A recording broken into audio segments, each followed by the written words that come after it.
Yo les Crousties, bienvenue sur Crousty TV. Ouais, il fait super beau aujourd'hui. Enfin non, si ça se trouve il fait moche, vu que là je suis en train de tourner qu'on est le 8 mai et que la vidéo sera publiée le 26. Bref, on s'en fout, aujourd'hui il fait beau. Petite bière et on va attaquer la peinture. Alors s'enfermer pour faire de la peinture quand il fait beau.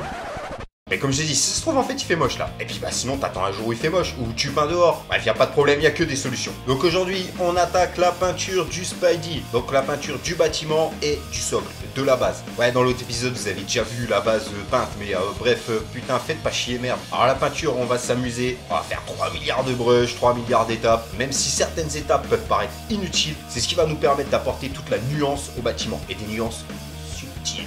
Ouais, parce qu'on est des mecs subtils. Ou des meufs. Des gens subtils, dit-il avec une bière à la main. Donc les techniques qu'on va voir aujourd'hui, on les a vues en détail dans cet épisode. Donc on va pas passer 3 plombes à les réexpliquer en détail. Mais on attaque avec le matos. En toute logique, il va vous falloir de la peinture. La peinture des couleurs qui vous intéressent. Du gesso, des pinceaux, un aéro si vous en avez un. Sinon ça peut se faire au pinceau quand même. De l'essuie-tout et de l'eau. Et donc avec le gesso ici, du gesso noir, parce qu'il existe du blanc et du noir. Et le blanc apporte un résultat plus lumineux. Comme on est sur de la pierre, le noir c'est mieux. Et puis je le préfère toujours le noir, si plus couvrant, bref, ça cache les marques de stylo, les bordels, ça camoufle tout. Ça c'est bien. Donc on se fait proprement le tour de la petite tige, celle de fixation du Spidey.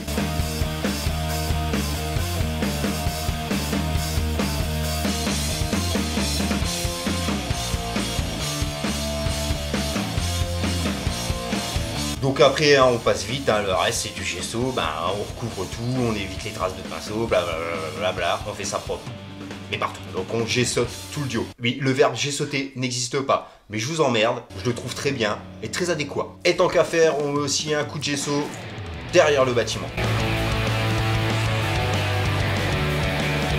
Et on attaque la première couche, la couche de base. Donc ici un gris clair de chez Valero je crois, à la limite peu importe, on s'en fout, un gris clair. Donc à l'aéro, mais sinon au pinceau, ça marche aussi. Tout le bâtiment. On se pose pas de questions, on fait tout.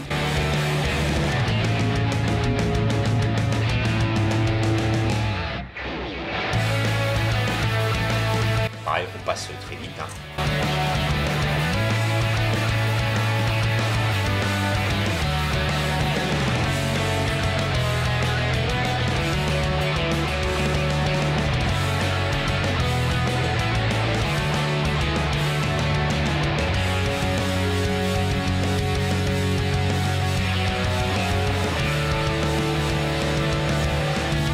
Ensuite une deuxième couche, ici ocre, donc pareil de chez Valero ou Prince Auguste, toujours on s'en fout, ocre, peut-être comme ça un peu dans les jaunes, à l'aéro. Donc l'idée c'est de passer une fine couche comme un voile pour déjà créer des nuances, un truc non uniforme. Donc pour ceux qui n'ont pas d'aéro, vous pouvez faire ça avec un lavis pas trop dilué.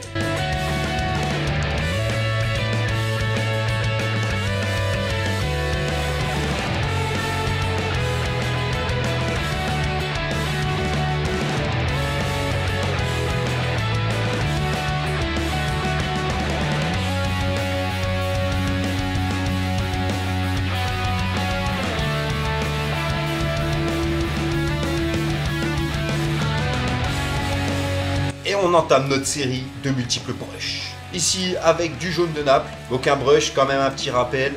On prend la peinture, on essuie tout le surplus sur le essuie-tout et on brosse.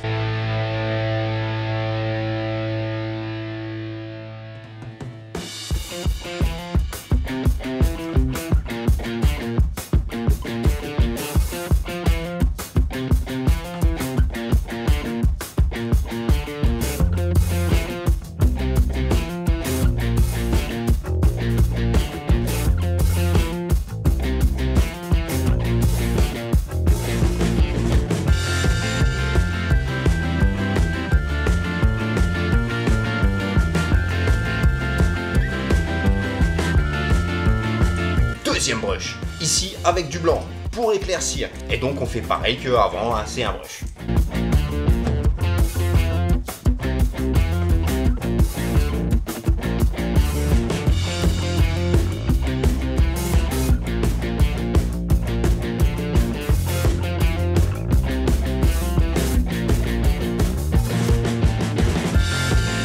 Maintenant on attaque avec un lavis. Le lavis de la peinture en général plus foncé et très dilué avec de l'eau.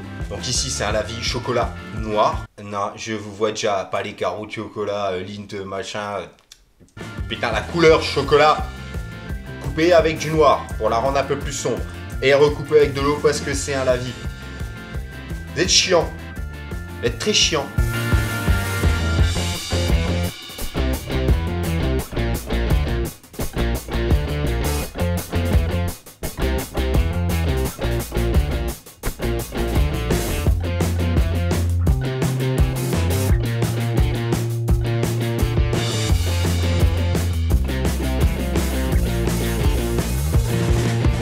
Et on reprend avec des brushes. Alors ici c'est un beige fait maison. Alors dedans j'ai mis, ne me demandez pas les quantités, hein, j'ai fait ça au freestyle, à l'instinct, jusqu'à obtenir la teinte qui me plaisait. Et donc il y a du terre de ciel naturel, jaune de Naples clair, bleu ciel, ouais du bleu ouais, et du blanc, là comme sur la photo. Et c'est pareil, un brush, donc on brosse. On brosse comme des ouf. And now, quatrième brush. Ouais, il y en a beaucoup. Ici avec couleur parchemin. Pas du parchemin, pas le papier. Si tu brosses avec du papier, ça va rien faire mon pote. Hein. Couleur parchemin, c'est la peinture. Sinon je vous explique pas, hein, on brosse. Non, on brosse pas le chien. Enfin, ça aussi, mais ça aide pas à avancer sur le duo.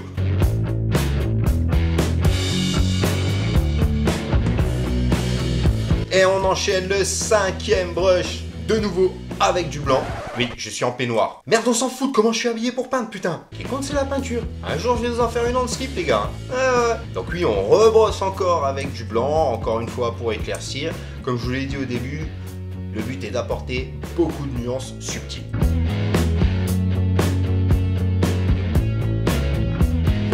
Et pour finir, un dernier lavis. Donc ici, un lavis gris chaud.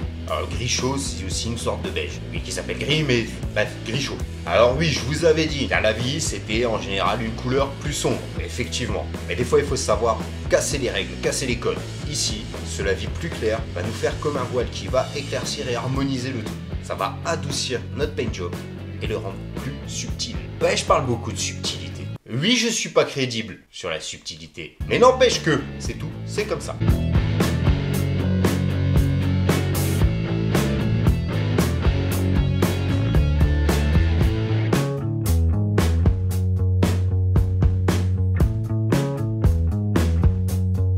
Et quelques photos résumées des différentes étapes de peinture. Oui, je sais, elles y sont pas toutes parce que j'ai pas pris de photos à chaque fois. Ouais, me faites pas chier, putain merde. Mais ça vous donne une idée de la progression.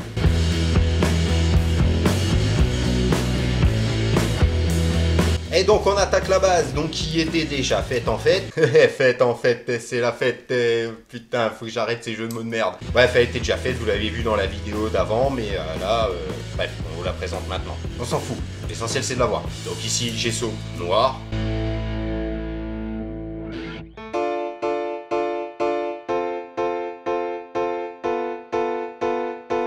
Et oui, encore gesso 2, le retour de la vengeance de la mort qui tue. Et donc en fait là, blanc pour que notre peinture soit plus lumineuse. Et je vois déjà les petits malins, bah pourquoi t'as fait noir avant? T'aurais dû faire direct blanc. J'ai fait noir avant parce que comme je l'ai dit, le noir a un pouvoir plus couvrant. Et donc pour camoufler tous les traces de feu de stylo qu'on a fait machin. Bref, uniformiser le truc. Et puis si je veux me faire chier avec des étapes qui servent à rien, je le fais. Hein. Pas content, c'est pareil. Maintenant, c'est Spidey, on va se le faire en rouge. Après, tu veux le faire en jaune, je m'en fous, hein, tu le fais en jaune. Moi, je le fais en rouge. Donc ici, avec l'aéro, encore une fois, au pinceau, ça marche aussi. Un beau rouge qui pète. Allez, on recouvre le tout.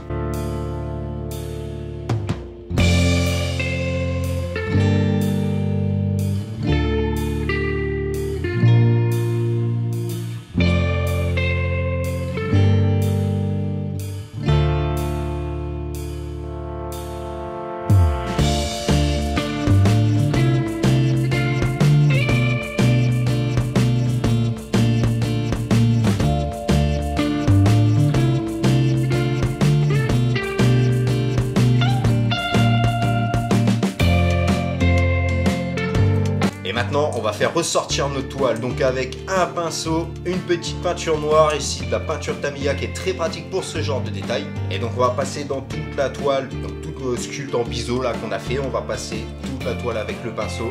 C'est long, c'est chiant, ça demande de la précision, un petit peu de dextérité, mais je sais que vous en êtes capable, je crois en vous. Et donc comme c'est coupé en biseau, bah faut passer sur les deux faces du biseau, de chaque côté. Vous voyez le truc, et quand vous allez le faire, vous comprendrez ce que je vais dire.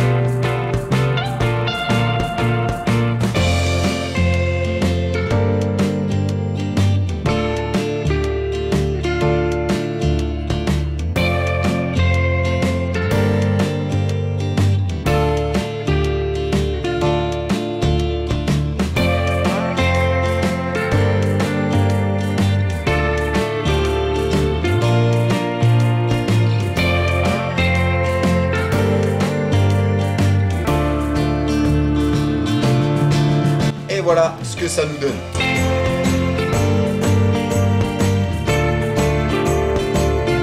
Alors je comptais m'arrêter là, et puis en fait en parlant avec les autres de la team, il y a le poteau Badass Workshop qui m'a dit putain tu devrais faire les ombrages de la toile. Et moi j'ai dit putain t'as raison. Il m'a dit bah putain fais-le. J'ai dit putain je vais le faire. Il m'a dit putain ça va déchirer. J'ai fait putain t'as raison. Et il m'a dit putain j'ai toujours raison. Alors je lui ai dit putain merci mec. Donc avec l'aéro, comme sur les images, donc on peut utiliser quelque chose pour cacher et passer, faire un ombrage subtil, comme ça, le long du trait. Mais on peut aussi le faire sans à l'œil. À l'œil, pas gratuit, hein, à l'œil avec la vision. Ah si, tu peux le faire gratuit s'il a les peintures gratos. Bref, on s'égare. Et pour ceux qui n'ont pas d'aéro, vous pouvez faire ça en brush. Ça le fait aussi. Le résultat sera pas exactement pareil, mais ça le fera aussi. Promis. Enfin, si vous êtes bon en brush.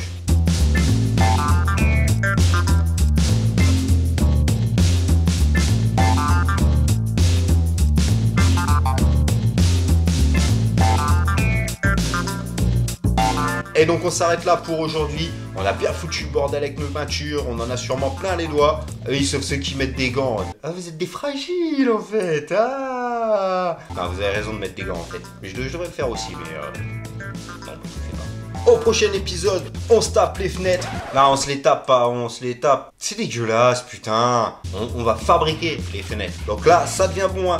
On commence à voir le goût.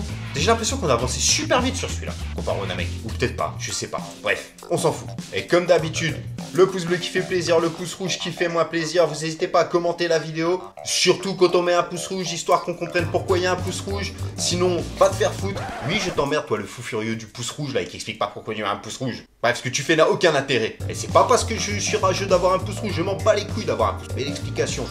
Ouais, je commence à être relou avec ça, parce que putain, je comprends pas. Bref, les autres vous kiffent, vous vous abonnez si c'est pas déjà fait, vous partagez comme des oufs, ça fait plaisir. Vous nous retrouvez sur les réseaux sociaux, Facebook, Twitter, Instagram, le site crousticrew.com et le Crousty Shop. Et moi, je retourne profiter du beau temps. Ciao les croustis.